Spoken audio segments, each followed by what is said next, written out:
من مطمئنم داستانای عجیب و غریب از اقصا نقاط جهان و موضوعات مختلف به گوش هممون زیاد خورده.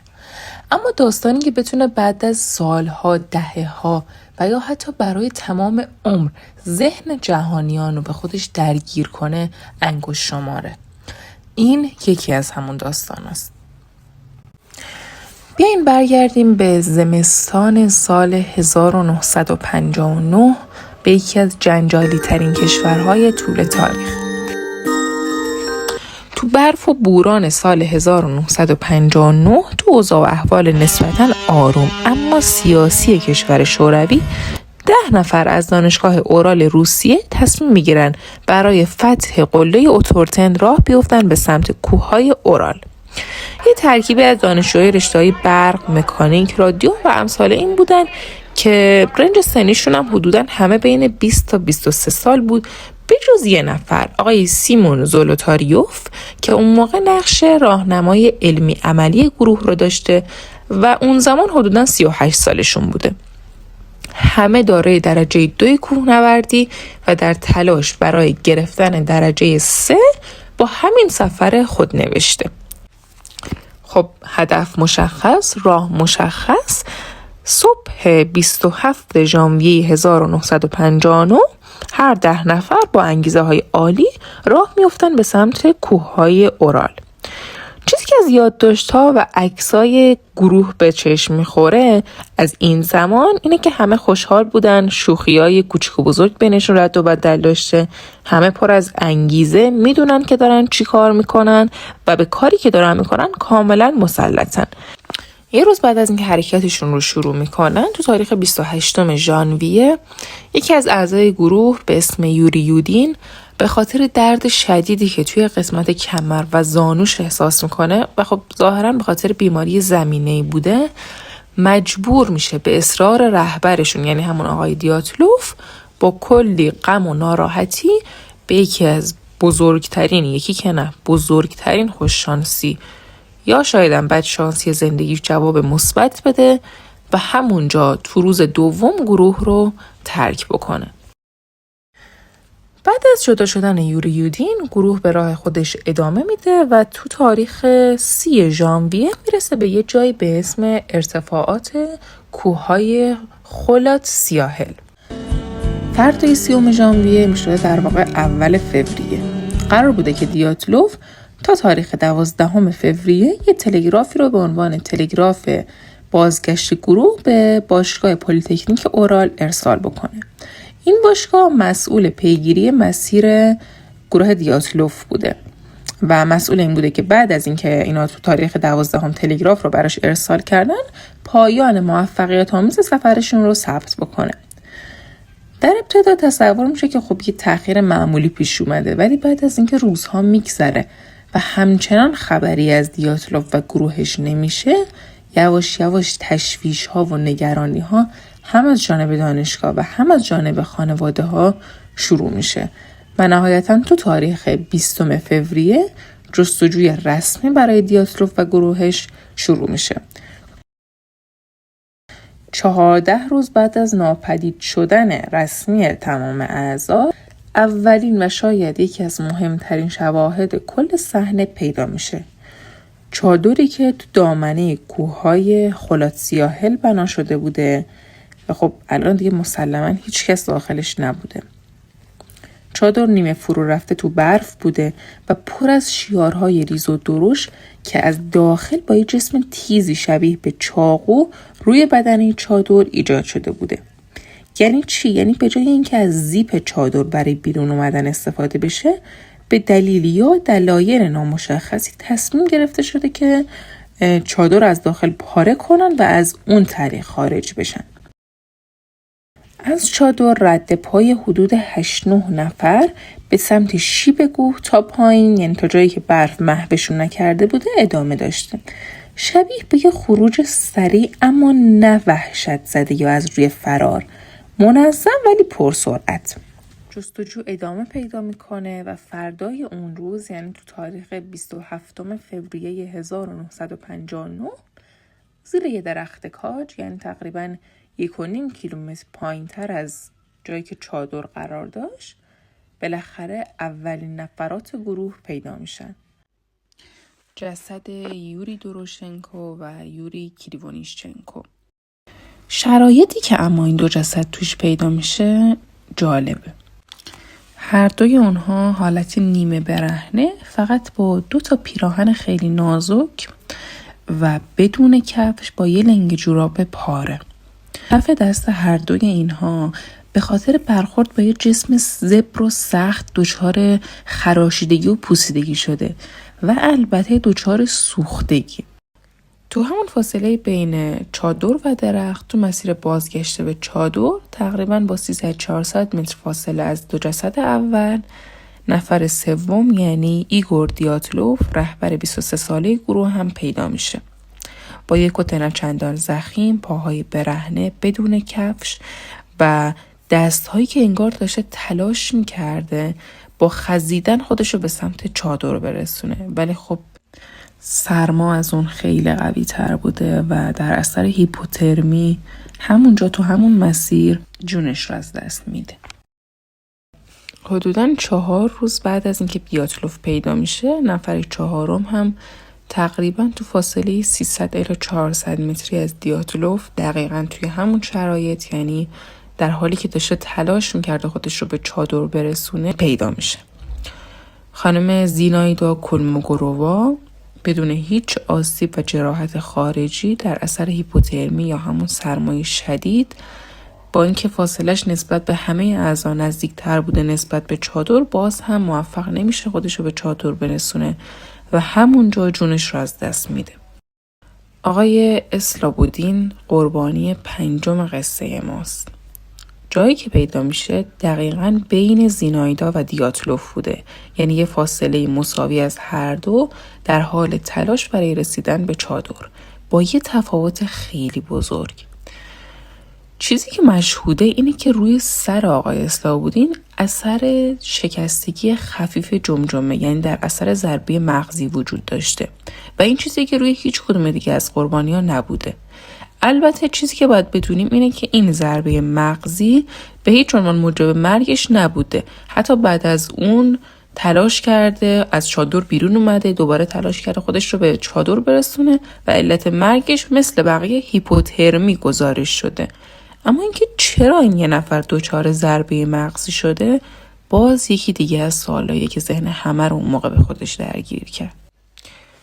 خب تا الان از 9 نفری که پاشون رو به این کوه ها گذاشته بودن، ما چی داریم؟ 5 جسد، 5 خانواده داغدار، یه ملت شوکه و ناراحت و البته 4 نفری که هنوز هیچ اثری از آثارشون نیست و انگار آب شدن رفتن توی زمین. جستجو تا روزها ادامه پیدا میکنه. یه لحظه بیاییم با خودمون مرور کنیم که این جستجو و در واقع این تیم جستجو تو چه شرایطی داشتن به دنبال این نفرات میگشتن. برف شدید تو دامنه کوه، شیب کوه، جایی که بعضی روزا از شدت مه برد دیدشون تا 1 الی 2 متر بیشتر از جایی که هستن نبوده. انقدر شدت برف زیاد بوده که هر نیم ساعت یه بار قشنگ یه لایه از زمین و کوه رو میپوشونده. سرمای استخوان‌سوز جوری که حتی نفس کشیدن واسه هر انسان سخت میکرده و تمام اینها وقتی دست به دست هم میده با این همه تلاش‌های بی‌نتیجه، باعث میشه از یه جایی به بعد تصمیم بگیرن که جستجو رو متوقف بکنن، که این واقعا منطقی ترین تصمیم بوده که میشده تو اون شرایط گرفت.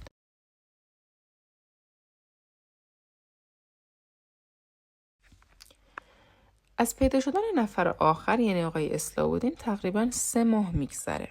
بعد از گذشت این 3 ماه هوا یه مقدار رفته به سمت گرمی، بهار شده و برف‌ها یه مقدار بیشتر آب شدن، یعنی کار جستجو رو واسه تیم جستجو امکان پذیرتر کرده و همین باعث میشه که جستجو دوباره از سر گرفته بشه و اوایل ماه می دوباره تیم جستجو راه میافتن به سمت کوههای اورال. 4 می سال 1959 تاریخیه که بالاخره بعد از 3 ماه 4 نفر آخر تیم دیاتلوف هم تو غیر ممکن ترین شرایط پیدا میشن. توی دره خیلی کوچیک فقط 75 متر پایین تر از اون درختی که اولین اجساد زیرش پیدا شدن، زیر 4 متر برف جسد 4 نفر باقی مونده از این گروه پیدا میشه. اگر خاطرتون باشه گفتیم لباسهای اون 5 نفر خیلی کم و حتی چند نفرشون نیمه برهنه بودن. ولی در مورد این 4 نفر چیزی که کاملا مشهوده اینه که لباسها به طور کاملا محسوسی گرمتر و مناسبتر بوده و خیلی بیشتر شبیه به کوهنوردی که توی شرایط برفی داره حرکت میکنه. این یکی. و مورد دوم آسیب‌هایی که به اعضا و جوارح این 4 نفر وارد شده که اصلاً شبیه به بقیه نیست. یکی اگه بخوایم بررسی کنیم، آقای بریگنول ضربه شدید به جمجمه که باعث شکستگی وسیع و مرگ آنی شده. نفر بعد آقای الکساندر زولوتاریوف، همون استاد علمی عملی که گفتیم نقش راهنما رو داشته و سنش از بقیه بیشتر بوده، لباس هایی که تنش بوده نسبت به کل 8 نفر تیم بیشتر بوده، یعنی شرایط آماده تری داشته نسبت به بقیه. و غیر از اون اگر بخوام از آسیب ها و جراحاتش بگم، تو قسمت قفسه سینه‌اش پر از شکستگی های کوچیک و بزرگ بوده، یعنی تقریبا تموم دنده های ایشون خورد شده بوده. آقای الکساندر کولواتوف، ایشون نسبت به بقیه جراحات خیلی کمتری داشته، یعنی اصلا قابل مقایسه با بقیه نبوده. تقریبا میشه گفت ایشون بدنش سالم بوده و در اثر هیپوترمی همون سرمای شدید مثل اون 5 نفر باقی مونده، یعنی 5 نفر اول کار جونش رو از دست داده. و خب اینم باز عجیبه که چرا بین همه ایشون فقط سالم مونده. و اما نفر آخر خانم لیودمیلا دوبینینا که از بین تمام 9 نفری که جونشون رو اونجا از دست دادن پربحث ترین و عجیب ترین عضو ایشون بوده. ایشون زمانی که پیدا میشه تقریبا بیشتر زبون و چشماش رو ناپدید شده بوده، یعنی حفره چشمها خالی بوده، نه به شکلی با جسم تیز در اومده باشه و زبونشون هم بخش زیادیش نبوده. بیشترین آسیب رو از ناحیه قفسه سینه و بدن ایشون داشته و تنها کسی بوده که زمانی که پیدا میشه توی آب قوطه ور بوده، پایین تر از بقیه، یعنی توی پایین ترین نقطه دره. اینجای قصه ما دیگه هر 9 تا جنازه رو پیدا کردیم. هر امیدی به زنده موندن هر کدومشون باقی موند اینجا دیگه مرده و تنها چیزی که برای همه باقی مونده صدها علامت سوال کوچیک و بزرگه. اینکه چرا اون چادر از درون پاره شده بود؟ چرا سوختگی روی دستای اون 2 نفر زیر درخت کاج بیشتر از آتیشی بود که کنارشون بود؟ چرا همچین تیم زبده و حرفه‌ای موقع از خروج از چادر هیچی نباید همراه خودش ببره، حتی چراغ قوه رو تو اون تاریکی؟ و چرا این همه آسیبی که به اون 4 نفر باقی مونده وارد شده بدون هیچ جراحت خارجی بوده؟ چرا اصلا توی دره بودن؟ و صدها سال شبیه به این که تا سالها ذهن کل جهان رو به خودش مشغول کرده بود و الان میخوایم یکی یکی بهشون بپردازیم. گریز بزنیم به شب قبل حادثه. هول و هوش ساعت 8 شب، زمانی که طبق گزارش کالبد شکافی همه اعضا دور هم آخرین وعده غذای خودشون رو خوردن و آخرین یادداشت‌ها مربوط به همین زمانه. توی فاصله تقریبا چند ساعت از آخرین وعده غذایی، وقتی که یهو همه چیز مرموز میشه، اینجا همون نقطه خالیه که دقیقاً چی میشه. نظریه های متعددی وجود داره. همین اول کار بیاین ایده حمله خارجی از طرف انسان یا حیوانات رو بذاریم کنار، چون اولا هیچ چیزی رو بوده نشده، دوما همونطور که گفتیم هیچ اثری از جراحت خارجی به دسته عامل خارجی روی هیچ کدوم از اعضا دیده نشده. اما میرسیم به 3 نظریه اصلی. اولین و معروفترین نظریه که طبق آخرین تحقیقات بهش رسیدن در واقع توهم ریزش یه بهمن بزرگ بوده. یعنی این احتمال وجود داره که گروه به اشتباه تجمع یه توده کوچیک برف رو با یه بهمن بزرگ اشتباه گرفته و تمام تلاشش رو میکنه که خب سریعتر چادر رو ترک کنه تا این بهمن روشون نیاد. این رها کردن عجولانه وسایل و پاره کردن چادر از داخل رو میتونه توجیه بکنه. اما من خودم وقتی بهش فکر میکنم باز زیاد به نظرم منطقی نمیاد که مثلا یه همچین گروهی با یه همچین تجربه‌ای اونجوری از چادر بیان بیرون و هیچی همراه خودشون نیارن و بعدم اینجوری تک تک کشته بشن.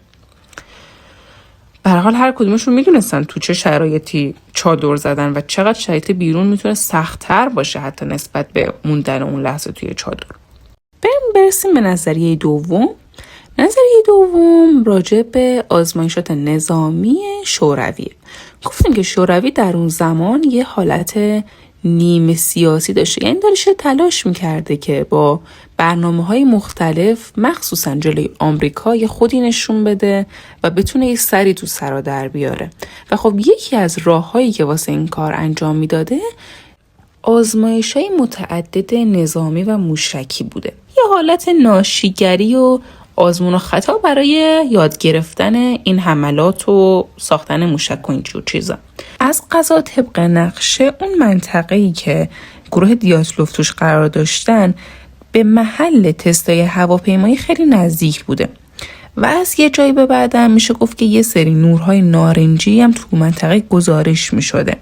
بنابراین این شک به وجود میاد که ممکنه موج انفجار باعث ترس و وحشت گروه شده باشه و بچه‌ها با عجله فقط سعی کرده باشن که گروه رو چادر رو ترک کرده باشن.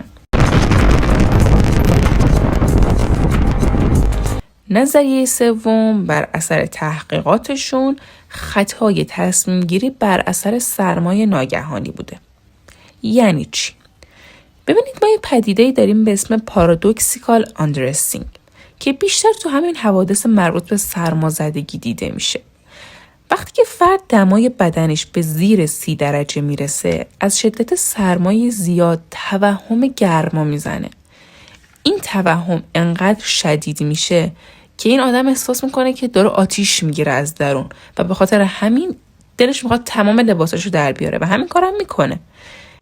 خب این با اون دمای منفی 30 درجه توی اون نقطه کوه همخونی داشته، با اون خروج سردرگمی که بدون وسیله داشتن و از همه مهمتر با برهنه بودن یه سری از اعضا هم باز همخونی داشته. ولی باز توضیح برای بریدن چادر رو نمیدونم بعدش آتیش روشن کردن و تو در رو افتادن بقیه به وجود نمیاره، یعنی هنوز اینجاها رو خالی میذاره. به هر حال با امکانات اون زمان مهمترین و بهترین نظریه‌ای که میتونستن بگیرن اینا بوده.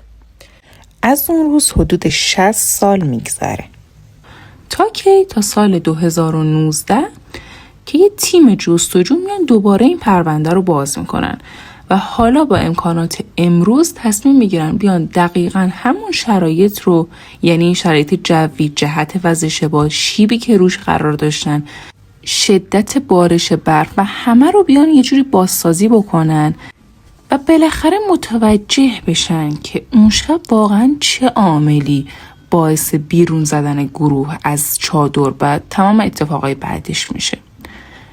چیزی که بهش میرسن تا 99% خود واقعیت، ولی باز هم نه 100%. خب اینکه ویدیو از این دیگه طولانی تر نشه، من تصمیم گرفتم پارت بعدی یعنی جواب ماجرا رو تو یه ویدیوی دیگه دقیقاً 6 روز دیگه همین موقع براتون آپلود بکنم.